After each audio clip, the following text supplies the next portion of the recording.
Morning, Fiona. I'm delighted to have you here as a guest on the podcast. You're the first guest in many that we've got coming up, and I'm really pleased you're the first one.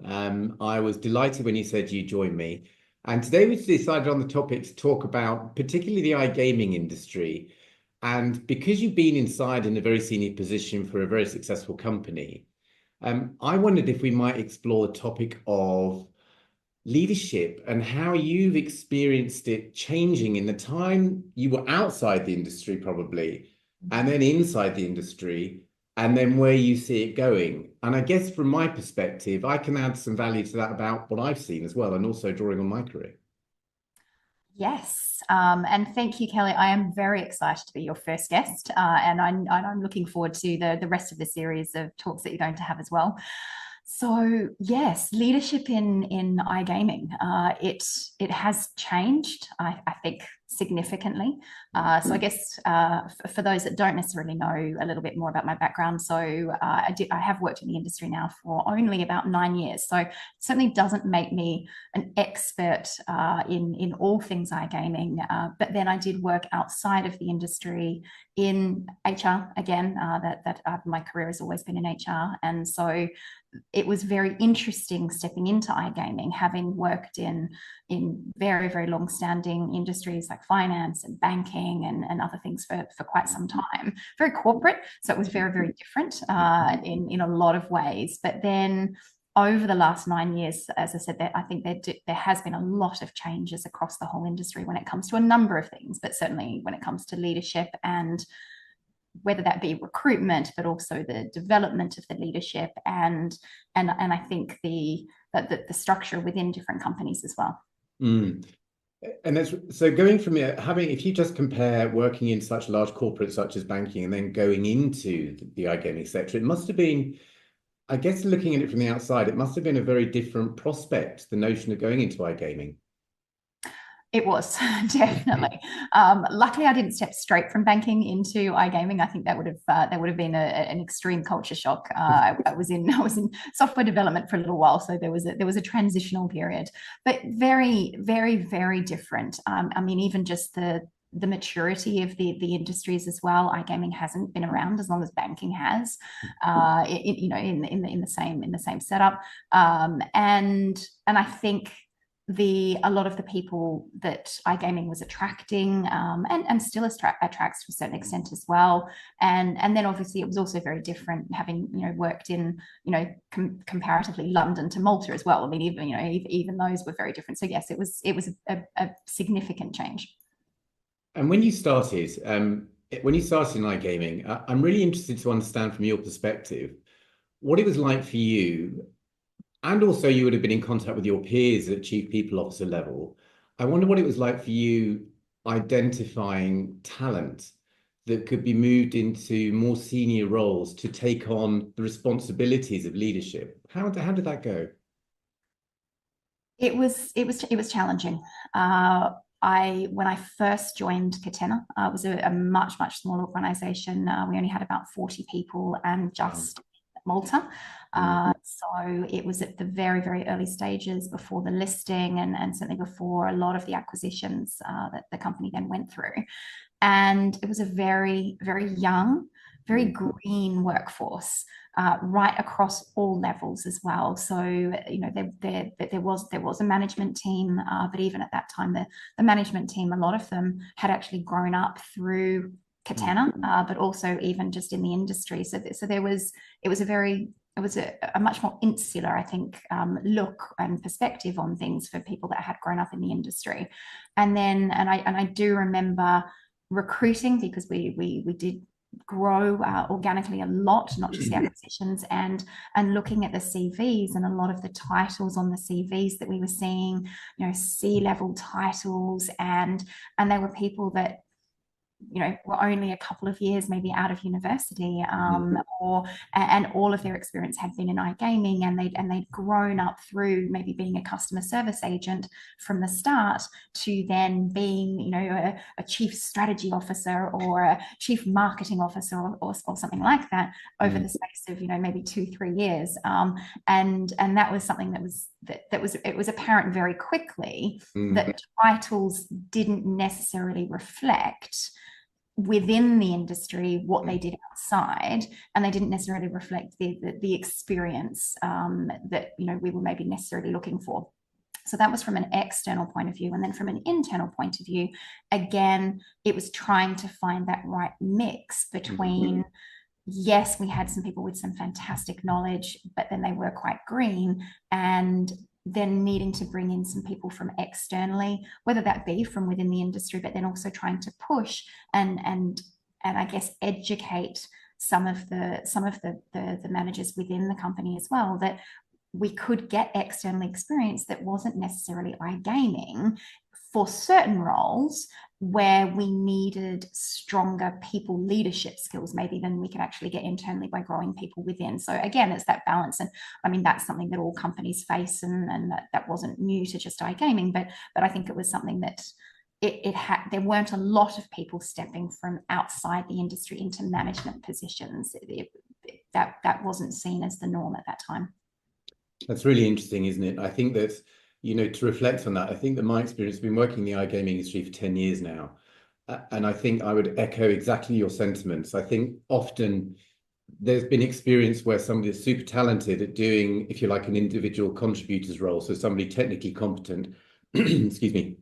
So somebody technically competent, and then a need for the business to grow its team. And so therefore the need to find somebody that we trust and we know internally to move up to the next level of management. And I think that I understand to a degree why it happened that way. I also think that there was a real lack of forethought about how it is do we support these talented people and move them into that position with the support they need. And sometimes it just didn't work because not everybody wants to be in a leadership position, and also not everybody has the desire, the talent, if you like, to do that. It's just not their shtick. It's not their strengths. And so therefore you're almost forcing a round peg into a square hole. How did you deal with that? How did you cope with the explosion of employees, and therefore finding leaders that you needed to develop into positions where they could manage and lead people? Yeah, you're right, Kelly. I mean, and again, the problem that you've highlighted, that wasn't new, I think, to anyone. It was something that obviously the iGaming industry certainly faced, but again, all industries and all companies, and again, to this day, it still continues. Someone's great at their job, and it's seen as the only course of action to further their career is a promotion to where they're managing people. And yeah, most people don't want to do that, or they're not great at it. So it is definitely a challenge. So I think again, we didn't get it right. There were people that we promoted, there were people that we put, whether they be a team lead or managing people, and they didn't have the skills or the experience to do it. I think what we tended to try and do, though, was focus on whether or not they wanted to, versus putting people into the role that they didn't want to do it, and certainly trying to ensure that they still felt that there were opportunities for progression, and that wasn't the only path that was open. And I think that's true with any roles, and certainly technical roles as well. Having come from software development, some of our best developers were more senior, on higher salaries than the people managers actually managing them, and that was something that we really struggled with, and really had to try and to define, so that we didn't lose our best developers, taking them away from what they actually loved doing day by day. So whilst we didn't quite get to kind of to that level within iGaming, but we needed to open up that there were other paths. Meanwhile, for the people that didn't have the people management experience but did have the desire, and we felt the aptitude and potential to do that, then it was actually making sure that we supported them in that. And so that was then very much a case of training, development, coaching, mentoring, a number of different things that needed to be put in place to actually help people then be able to do that in the best possible way. Yeah, I think again, sentiments echoed over this side. I think that there was a real, I wouldn't say rush, but there was an absolute appetite, voracious appetite, I'd say, within the sector to understand that with the people we have, we need to look after them. We actually need to give them the tools that they need in order to be able to succeed. It really felt like a desire to set people up for success, which was super positive and at the same time interesting for me in particular, because I remember my career that you start at team leader level when you really grafted and you really pushed you pushed the envelope, if you like, to demonstrate I wanted more. And then to move up to next senior position, there was 3 or 4 years that you had to really show your determination. And then the next level you get, and all along that path, there was either training or mentorship. And I think that the mentorship and coaching from seniors was super important in order to understand how my value could add value to the people I was responsible for. And then, of course, the next move up into really senior positions was developing a mind that was capable of strategic thinking, Yes. and working across peer groups. And that was an extraordinary experience, but it opened my mind so much. And I wonder what that was like for you, because leading people is one thing, because you could argue that somebody's charismatic could be great at leading people. There is a step between that and being able to think strategically about how do I work across the business with my peers in senior positions to grow the business and deliver on whatever our KPIs or goals are.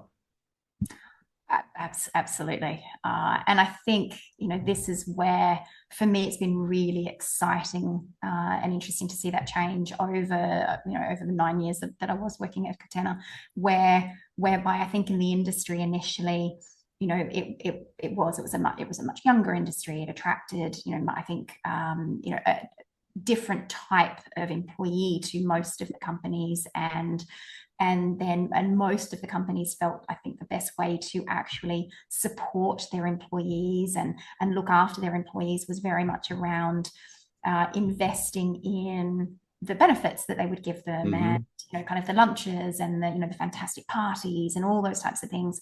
And I think whilst there's still kind of a lot of that, and there's still a heavy reliance on providing really good benefits across the iGaming industry, I think now there has been a maturation where now it's seen that the best way to support and to look after employees and even to attract them as well is around their professional development. And that's been a real kind of switch, and I think it's fantastic because, again, that is it's far more beneficial to the employees and to the companies as well.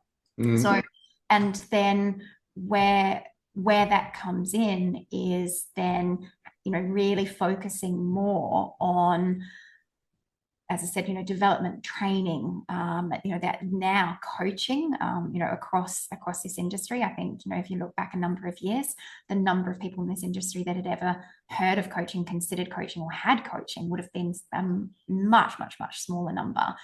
And I think that has changed. And that's, I think, where the strategic element comes in, is there's still a number of C-suite people, I think, across the industry that have grown up in the industry. They've probably been in the industry now for 10, 20, whatever years, but again, without working in a CEO role, or, as I said, any other type of C-suite role in other industries and other companies and other sizes of companies, to really build in the job that strategic perspective. Because again, some people have that innately, and other people need to learn those skills. And so I think if people haven't done that, then there does need to be more of an element of coaching to actually help someone get that. And as you said, mentoring as well.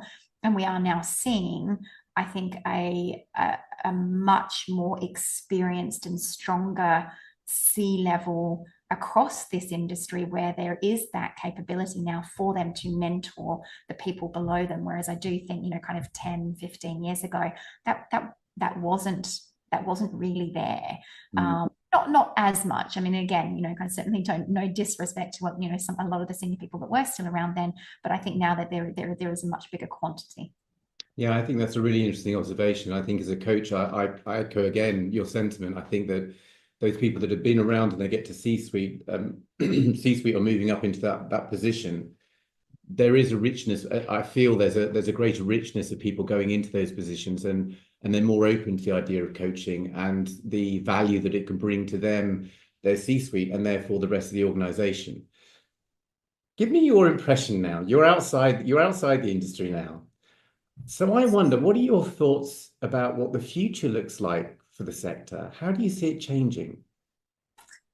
Oof, that's a tough one. I mean, it has changed so much in the last few years, and I think, and that's there's a number of things that have contributed to that. There's certainly the regulations, and certainly the changes within the European market and the US market, and obviously there's the Latin American market, and other things that have been going on in Asia, and so I think there's just been so much change, and that has, I think, kind of forced the industry to change in how it operates, and the just the money that's available within this industry, and now the companies have I think really had to grow up in terms of how they operate and the structure that they have, and how they approach things.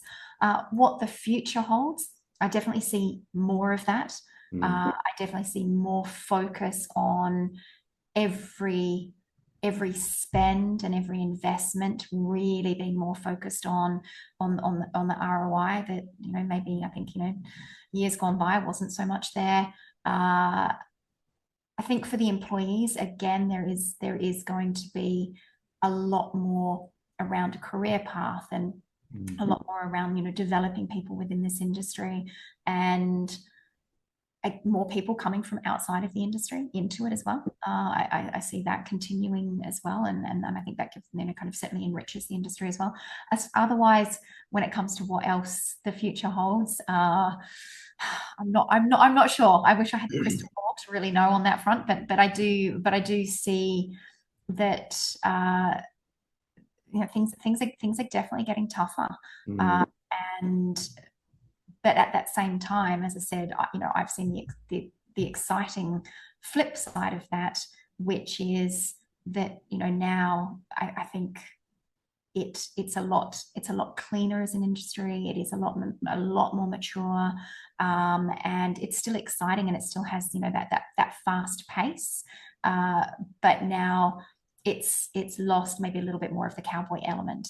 So I think it is now a bit more professional, and I hope in a lot of ways for people working within the industry that reputation has changed around that as well, because there was a little bit of a negative I think reputation to some extent from the outside in, and I think that has changed as well.